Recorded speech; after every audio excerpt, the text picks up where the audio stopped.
Salut à tous et bienvenue dans cette nouvelle vidéo.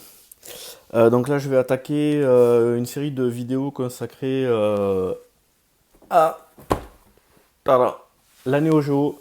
Donc c'est la seule console que j'ai gardée de mon ancienne collection. Je pouvais pas m'en séparer de celle-là. Je vais m'en racheter des jeux que j'avais vendus. Donc je vais faire une petite série là pour présenter un petit peu la collecte, vite fait. Parce que du coup, il y a maintenant que j'ai plus de 10 abonnés, il y a Renaud M, là, mon community manager, qui me force à faire des vidéos et du coup, ben, faut que j'enchaîne. Alors, dans la première vidéo, on va un petit peu aborder le matos. Je vais vous présenter un petit peu ça, vous filer des petites infos, si jamais vous voulez vous lancer là-dedans. Alors, la première console que je possède, c'est une version européenne. Alors, la boîte, elle a bien vécu, elle est bien explosée. C'est une version Guillemot. Donc, c'est Guillemot qui importait les consoles et les jeux US en France et qui rajoutait une petite doc en français à cause de la loi tout bon. Il fallait qu'il y ait une doc en français dans tout ce qui était vendu en France. Donc ouais, là la boîte elle est un peu explosée. Alors qu'est-ce qu'on retrouve à l'intérieur d'une grosse boîte comme ça, Neo Geo? Hop. Alors,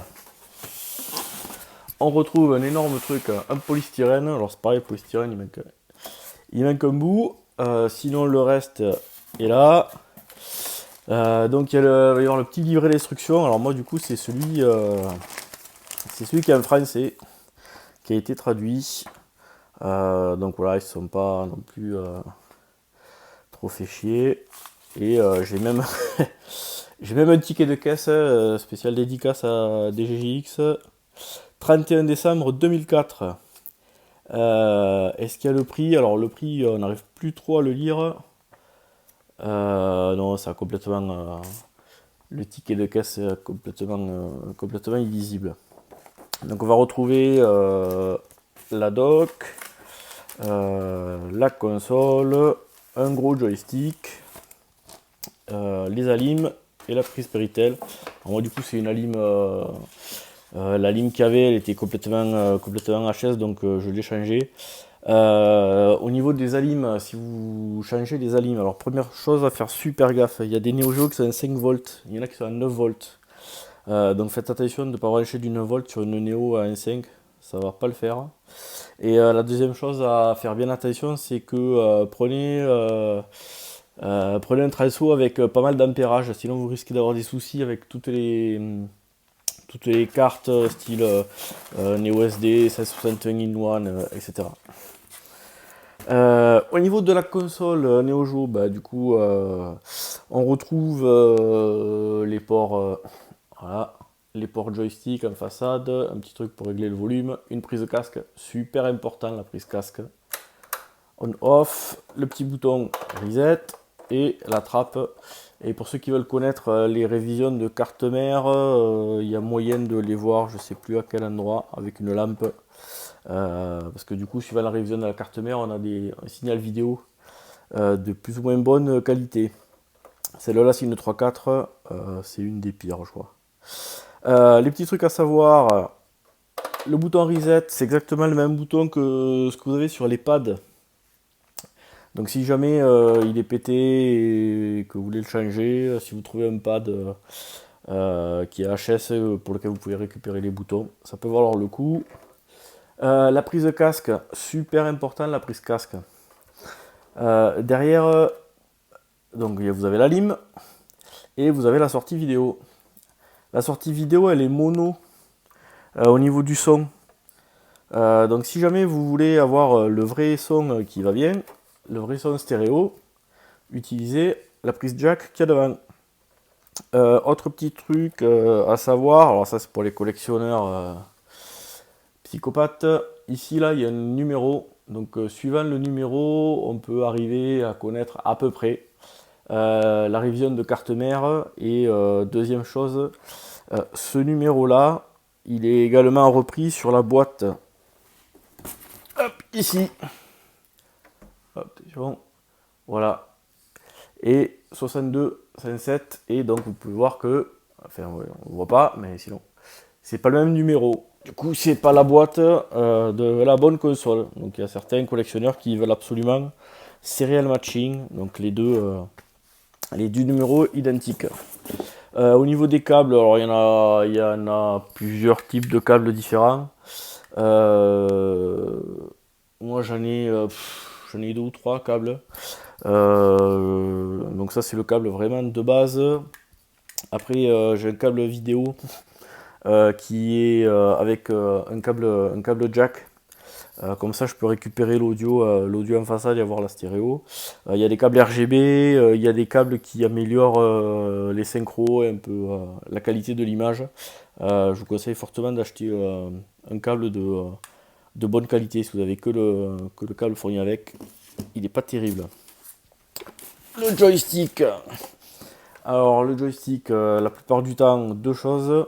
La boule, elle est tout le temps explosée là, elle est tout le temps craquelée, ça c'est obligé. Donc il y a moyen de racheter des petites boules noires sur des magasins d'arcade, il n'y a pas de souci. Surtout que maintenant ils font des boules à la bonne taille. Avant, les boules qu'il y a sur les sticks arcade, elles sont un peu plus grosses. Donc là maintenant il y a moyen de récupérer exactement la bonne taille. Et puis ce qui arrive, c'est que ici, forcément, comme on joue comme ça, avec la transpiration, tout ça, l'inscription se barre. Voilà, donc ça c'est ma console on va dire de spare. C'est pas celle avec laquelle je joue parce que du coup, comme c'est une version US, j'ai la censure dans les jeux. Donc suivant les jeux, Metal Slug, Samurai Shodown, etc., le sang, au lieu d'être rouge, il est blanc ou vert. Et puis dans certains jeux de combat, il y a les animations des tétous de maille dans King of Fighters qui sont moins prononcées. Et ça, forcément, ça fait une différence totale. Alors, j'essaie de pas me péter la gueule. Ma deuxième console, donc hop, c'est celle-là. Du coup, celle-là, c'est une version japonaise. C'est une révision de carte mère 3.6. Donc là, par contre, la boîte, elle est dans un état plutôt sympa, plutôt cool. Hop, donc là, on voit. Tac, ici. C'est une version Jap. Donc c'est ma console principale, celle-là. C'est celle avec laquelle je joue. Alors du coup, hop, dans la boîte, bon, on va retrouver à peu près la même chose. Sauf qu'il n'y a pas la console parce que du coup elle est branchée sur la télé. Un sac, je sais pas quoi. Ah oui, alors là du coup, ouais, j'ai même la petite protection. Alors du coup, ben voilà, tous les câbles. Alors qu'est-ce qu'on a de beau? La petite protection. Ça c'est chaud à avoir des consoles avec ça. Le pad, bon, le même que tout à l'heure, hein, sauf que là du coup j'avais changé la boule pour qu'il soit un peu plus sympa. Ben voilà. Donc ça c'est mon fameux câble avec la prise jack. Et il y a un petit circuit dedans pour améliorer la synchro. Alors je me sers pas de celui-là moi. Celui-là c'est le câble d'origine, forcément avec la vidéo et du coup l'audio mono puisqu'il n'y a pas le rouge. Donc ça, la qualité de vidéo, la qualité de l'image, elle est vraiment moisie. Et alors moi je me sers de ce petit câble jack. Alors je m'en servais pour deux choses. Je m'en servais pour jouer en réseau sur des jeux sur Trash Rally. Trash Rally, c'est un jeu où on peut jouer à deux. Et la connexion se fait de cartouche à cartouche avec un câble jack. Et donc j'ai déjà testé, c'est assez rigolo. Et sur League Bowling aussi. on peut faire ça. Et la deuxième chose à laquelle ça me sert, ça c'est à brancher la console sur un ampli audio. Au niveau des docks, là du coup j'ai la petite dock, voilà, la version Jap. Voilà. Alors du coup il y avait aussi un certificat d'authenticité avec le numéro de série. En tout cas au moins dans les consoles japonaises, dans les autres versions je sais pas s'il y était. Moi je l'ai pas. Et voilà ma console Jap. Donc rien de particulier. C'est une version 3.6. Alors ceux qui ont des versions 3.6 et que vous voulez utiliser un câble RGB, vous allez avoir des traits verticaux sur l'image. Donc il y a une petite modif à faire. Il faut démonter la console. D'ailleurs on voit que j'ai pas remis des patins là. Il faut démonter la console et couper 3 pistes pour avoir le jailbar fixe et avoir une image, une meilleure image. Alors, par contre, moi la console 208 386 et si on regarde sur la boîte 208 386, donc c'est bien la boîte avec la bonne console. Du coup je peux la revendre putain, facile à, je sais pas combien, 10 000 quoi, franchement 10 000, je sais pas ce que c'est ça quoi. Après niveau matos, c'est ce qu'il vous faudra après, c'est des cartes mémoire. Alors du coup il y en a eu plusieurs types, il y a plusieurs types d'emballage. Il y en a qui sont juste tout en bois, tout en carton. Voilà, moi j'ai la petite dock. Voilà, il y en a qui sont toutes noires aussi. Alors moi du coup je me sers pas de celle-là parce que les cartes mémoire il y a une pile. J'ai racheté il y a quelques temps déjà une carte mémoire Japan et Online. L'avantage c'est que là du coup il n'y a pas de pile, elle marche nickel. Et ici là j'ai un petit switch, j'ai 2 banques, donc en fait elle a la capacité de 2 cartes mémoire. Donc ça c'est cool. Après au niveau de la vidéo, alors soit vous avez les moyens et vous achetez une télé cathodique ou un PVM Sony pour avoir un rendu au top, soit vous pouvez investir dans ce genre de boîtier. Donc moi c'est un OSSC. Alors il y a des copies chinoises là depuis quelques temps. Ça me permet d'upscaler le signal vidéo. Donc suivant la télé que vous avez, on peut faire du x2, x4, etc. De régler l'image, d'injecter des scanlines. Donc les scanlines, c'est les petits traits noirs qui essayent de reproduire un petit peu le rendu d'une télé cathodique. C'est un peu relou à régler. Alors moi j'ai l'avantage de m'en servir que pour la Neo Geo. Donc en fait j'ai trouvé mes réglages, le rendu sur ma télé. Et franchement c'est vraiment le top. Enfin, au niveau des joysticks, alors je les avais déjà montré dans ma vidéo sur les sticks arcade. Moi je joue pas du tout avec les sticks Neo Geo.